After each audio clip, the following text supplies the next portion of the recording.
Just when you thought Spider-Man Brand New Day couldn't get any crazier, they hit us with a two-piece combo that no one saw coming. Jon Bernthal is officially back as the Punisher, and he's joining Tom Holland in Spider-Man 4. Yes, you heard that right. The man who does not do friendly neighborhood anything is about to step into Peter Parker's world, and honestly, this might be the wildest crossover Marvel's ever pulled off. Faggot piece of shit that I put down, I did it because I liked it. Hell, I loved it. We've got casting bombs, gang war rumors, Hulk cameos, and one of the most stacked Spider-Man storylines in years. Let's break it all down. Before we do that, shout out to all 1,000 of you who subscribed in just 7 days. I've been reading every comment, every bit of feedback, and it means a lot. If you're new here, hit that sub button so we can keep this nerdy takeover going. Now back to the video. This news comes straight from The Hollywood Reporter. Jon Bernthal's Punisher will appear in Spider-Man Brand New Day. And if you're anything like me, that sentence alone is enough to make you scream like Wilson Fisk headbutting drywall. Because this isn't just some throwaway cameo. This is Marvel fully committing to bringing the Netflix-era characters into the main MCU. And what better place to do that than a Spider-Man movie? It started with Daredevil, then Kingpin, now Punisher. This is the moment. The Spider-Verse has officially become the Defenders-verse too. Let's be honest, this pipeline from the Netflix Marvel shows to Spider-Man's world is low-key becoming legendary. It started subtle. A little whisper in No Way Home when Matt Murdock showed up, caught a brick, and reminded everyone he was a very good lawyer. How did you just do that? I'm a really good lawyer.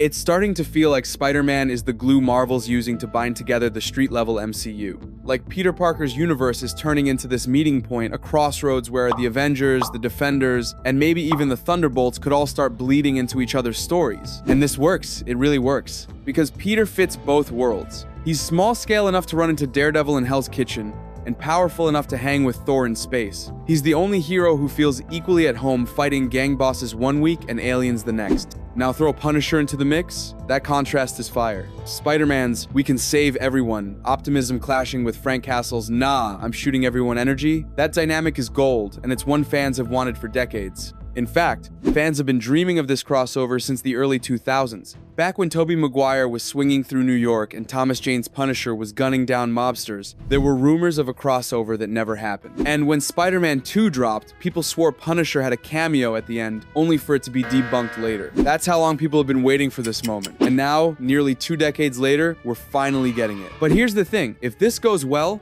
Marvel might just start turning this into a pattern. We're talking Luke Cage showing up, Jessica Jones making a surprise entrance, Iron Fist, okay, maybe not Iron Fist yet, but you get the point. Spider-Man is becoming the MCU's connection point to all the legacy heroes fans thought were gone. And that's not just fan service, that's smart world building. Because with the multiverse winding down and big threats on pause, Marvel needs grounded emotional stories again. The kind that come from flawed heroes in messy cities. And who better to anchor that vibe than a broke college kid with a camera and a superhero problem? This isn't just a Spider-Man versus bad guy movie. This is a chaotic battleground. First up, the gang war storyline. This rumor's been floating around for months, and now it's starting to make a lot of sense. Wilson Fisk, aka Kingpin, is now the mayor of New York, and one of his first acts in office is to outlaw vigilantes entirely. That means no Daredevil, no Punisher, and definitely no Spider-Man. With all the heroes pushed underground, the city becomes a war zone. Different factions rise up to fill the power vacuum, and New York becomes a battlefield of gangs, crime lords, and corrupt law enforcement. It's the Warriors, but MCU style. This is where it gets wild. Insiders are saying Scorpion, Tombstone, and even Mr. Negative are in the mix as potential players in the gang war. And that means Peter won't just be dealing with one villain, he'll be navigating a full-on turf war. And now, let's talk Hulk. Yeah, Hulk, because apparently, Mark Ruffalo's Bruce Banner is joining the cast. And it's not the soft-spoken Professor Hulk from Endgame. Rumors are flying that Marvel is trying to revert him to a more savage, rage-filled version, possibly corrupted by gamma tech or outside manipulation.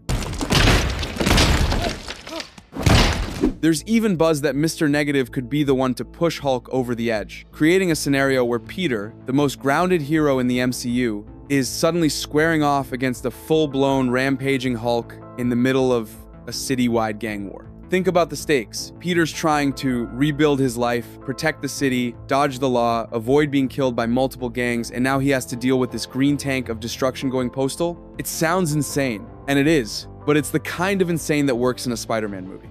Why? Because Peter Parker is the only MCU character who lives in constant chaos and somehow holds it all together. Hulk and Spider-Man barely know each other in the MCU. They've never had a full scene together. At most, they've stood in the same crowd at Tony Stark's funeral. That means this movie could give us their first real interaction, and if Bruce ends up guest lecturing at Empire State University while Peter's attending, we might get the perfect setup for their collision. But this isn't just about cameos and crossover hype. The real genius of this setup is how it reflects where Peter is in life, isolated, overwhelmed, and forced to make impossible choices. No Avengers, no Stark tech, no backup, just Peter trying to hold back the flood by himself. And that's when Spider-Man stories hit hardest. Now let's talk about the wild card in all of this, Frank Castle. Because as hyped as everyone is about the Punisher joining Spider-Man, the big question still lingers. What's he actually doing here? From what we know, Bernthal's appearance is likely short but loud, more of a scene stealer than a full supporting role. Think Matt Murdock in No Way Home. One moment, one room, and he changes the whole vibe. But here's the thing with Frank Castle. Even a brief cameo doesn't stay quiet. He's not the kind of character who blends in. You don't casually toss the Punisher into a movie unless you have something brutal, personal, or painfully real happening in the background. So if he's showing up during a gang war, that's not an accident. That's a warning shot. Imagine the setup. Multiple crime families rising, turf wars breaking out, Spider-Man barely holding it together, and then Frank Castle walks in and starts burning it all to the ground. Picture it. Peter trying to stop a gang leader from being executed, trying to talk sense into Frank in the middle of chaos, and Frank just looking at him like, "You still don't get it, kid." It's not just conflict. It's a philosophical war in the middle of a literal war. But there's another layer here. Some insiders say Punisher isn't just reacting to the chaos, he may be tracking someone. Maybe he's hunting one of the gang leaders. Maybe he's been quietly working underground since vigilantes were outlawed. Maybe, just maybe, he's the one who leads Spider-Man to the real villain behind the curtain. And if Born Again Season 2 and the upcoming Punisher special presentation on Disney Plus are leading directly into this film, then his appearance here could serve as a bridge, a handoff. A signal that Frank Castle's not just back, he's finally part of the MCU's main storyline. That's huge. So yeah, maybe we won't get a full Punisher arc in Brand New Day, but even 2-3 minutes of screen time could shake the whole story up. All we need is one rooftop conversation, one standoff in the rain, one "you're in over your head, Parker" moment, and it's game over. Because the second Frank Castle steps into Peter's world, things stop feeling safe. Let's talk cast real quick. Tom Holland returns as Peter Parker, Zendaya is back as MJ. Though, in a smaller role, Jacob Batalon returns as Ned. Sadie Sink is on board in a mystery role. Liza Colin-Zeiss joins as well. And now John Bernthal's Punisher enters the chat. This cast is looking loaded. And that's before we even get into the Hulk stuff. Oh, and if rumors are true, this movie could hit before Avengers. Doomsday and Secret Wars, meaning whatever happens here, will directly set the stage for Marvel's next big collision course. I'm not even gonna lie to you. Spider-Man Brand New Day might end up being better than No Way Home. Not in terms of nostalgia, nothing will top the Andrew Toby Tom moment. But in terms of story, stakes, action, and long-term MCU setup, the potential here is insane. We've got gang wars, Hulk, Punisher, Gamma corruption, Spider-Man rebuilding his life from the ground up, all with Destin Daniel Cretton directing and the Shang-Chi stunt team behind the fight choreography. This isn't just a comeback. This is a creative reset with a vengeance.